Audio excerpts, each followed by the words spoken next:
Breaking చూస్తున్నాం. హైదరాబాద్లో భారీ అగ్ని ప్రమాదం జరిగింది. జూబ్లీ హిల్స్లో జర్నలిస్ట్ కాలనీ బస్ స్టాప్ ముందుగా ఉన్న బహుళ అంతస్తుల భవనంలో ఒక్కసారిగా మంటలు చెలరేగాయి. మంటలు చూసి భయభ్రాంతులకు గురైన జనం బయటకు పరుగులు తీశారు. విషయం తెలుసుకున్న అగ్నిమాపక సిబ్బంది ఘటనాస్థలికి చేరుకుని మంటలు అదుపు చేశారు. భవనం లోపల నుంచి దట్టమైన పొగ వెలువడింది. షార్ట్ సర్క్యూట్తో పార్కింగ్ ఏరియాలో మంటలు చెలరేగి ఉండవచ్చని అనుమానిస్తున్నారు. నిబంధనలకు విరుద్ధంగా పార్కింగ్ ఏరియాను భవన యజమానులు స్టోర్ రూమ్గా వాడుతున్నట్టుగా తెలుస్తోంది. దీనివల్లే అగ్ని ప్రమాదం జరిగి ఉండవచ్చని భావిస్తున్నారు. ఫైర్ యాక్సిడెంట్ ఎలా జరిగింది అనే దానిపై దర్యాప్తు చేస్తామని పోలీసులు తెలిపారు. ఫైర్ కాల్ వచ్చేసి 2:20కి వచ్చింది. మనకు ఫైర్ యాక్సిడెంట్ అయిందని ఇట్లా సివిఆర్ న్యూస్ పక్కన ఐవీఐ బిల్డింగ్ లో అని చెప్పేసి మన Film Nagar vehicle immediately turn out అయింది. అయితే ఇక్కడికి వచ్చి చూస్తే ఏంటంటే మన the building total 16 floors height ఉన్న బిల్డింగ్ ఇది, ఫ్లోర్స్ ఉన్న బిల్డింగ్ ఇది. అందులో 6 ఫ్లోర్స్ ఎక్స్క్లూజివ్లీ ఫర్ పార్కింగ్. అందులో 4th ఫ్లోర్ ఎక్కడైతే ఆఫీస్ కానీ అటువంటి ఏం లేవు, అక్కడ వాళ్ళు ఏం చేశారంటే ఈ ఫర్నిచర్ అవి కూడా కొన్ని స్టోర్ చేసి పెట్టున్నారు. పైన 10th ఫ్లోర్ 9th ఫ్లోర్ లో రెనోవేషన్ వర్క్ జరుగుతుందంట. సో దానికి సంబంధించినటువంటి టేబుల్స్ కానీ చైర్స్ కానీ దానిలో పెట్టున్నారు ఇక్కడ 4th ఫ్లోర్ లో. సో అది ఫైర్ యాక్సిడెంట్ అయ్యి స్మోక్ బాగా ఎమినేట్ అయింది.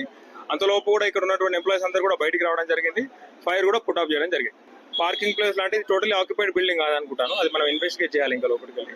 బట్ ఎవరికేమీ హాని జరగలేదు, ఎవరికి ఇంజురీస్ కానీ అటువంటి కానీ జరగలేదు. ఎగ్జిస్టింగ్ పెద్ద బిల్డింగ్ కాబట్టి ఉంది. ఇది వాళ్ళు చెప్పేది 150కి అట్లా జరిగిందంట, మనకు కాల్ వచ్చింది మాత్రం 2:30కి అట్లా వచ్చింది. తీవ్రత చిన్న డంప్ ఉంది, అక్కడ టేబుల్స్ అవి ఉన్నాయి, డంప్ చేసి పెట్టున్నారు, కాటన్ బాక్స్ అవి ఉన్నాయి.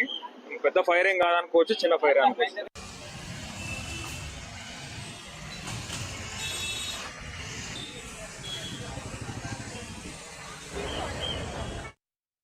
పూర్తి సమాచారం ఇచ్చేందుకు మా కరెస్పాండెంట్ కుమార్ జనతున్నారు. కుమార్, ప్రస్తుతం పూర్తిగా మంటలు అదుపులోకి వచ్చినట్టేనా? అసలు ఎలా జరిగింది ప్రమాదం అనేది ప్రత్యక్ష సాక్షులు ఏం చెప్తున్నారు? Thank you Satish. జూబ్లీహిల్స్ లోనే భారీ అగ్ని ప్రమాదం అయితే చోటు చేసుకుంది. ముఖ్యంగా జర్నలిస్ట్ కాలనీలోని బస్ స్టాప్ కి ఎదురుగున్న ఒక భవనంలో అయితే ఏదైతే ఈ అగ్ని ప్రమాదం అయితే చోటు చేసుకుంది. ఏదైతే ఈ బిల్డింగ్ లోని నిబంధనలకు విరుద్ధంగా ఒక పార్కింగ్ ప్లేస్ లో డంపింగ్ వేస్ట్ అయితే వేయడం జరిగింది. ముఖ్యంగా ఈ డంపింగ్ వేస్ట్ ఉన్న చోటే ప్రస్తుతం మంటలు చెలరేగడంతో కూడా చుట్టుపక్కల భారీగా ఏదైతే పొగైతే కమ్ముకోవడంతో లోపల పనిచేస్తున్న ఉద్యోగులు కూడా భయంతో బయటకైతే పరుగులు తీశారు. ముఖ్యంగా ఇదే బిల్డింగ్ కి ఫైర్ సేఫ్టీకి సంబంధించి ఎటువంటి సూచనలు కూడా వీళ్ళైతే తీసుకోలేదు.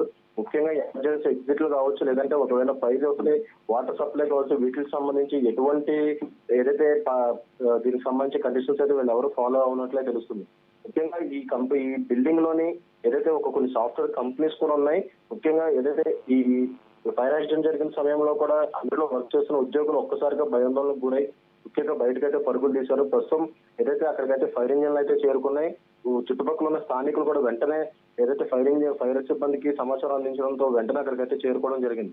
ప్రస్తుతం ఏదైతే ఈ బిల్డింగ్ లోని ఒక పార్కింగ్ ప్లేస్ లో ఒక డంపింగ్ వేస్టేజ్ కోసం అయితే ఈ బిల్డింగ్ యజమాని అయితే వాడుతున్నారు. ప్రస్తుతం అక్కడి నుంచి మంటలు చెలరేగాయంటూ కూడా ప్రస్తుతం స్థానికులు అయితే చెప్తున్నారు. ప్రస్తుతం దీనిపై అయితే కేసు అయితే కూడా నమోదు చేసుకున్నారు. ప్రస్తుతం పోలీసులు కూడా అక్కడ చేరుకొని ఈ ఫైర్ యాక్సిడెంట్ ఎలా స్టార్ట్ అయింది, అలాగే లేదంటే షార్ట్ సర్క్యూట్ తో స్టార్ట్ అయిందనే కోణంలో అయితే పూర్తిగా విచారించే పనులు అయితే ఉన్నారు. Satish, thank you Kumar.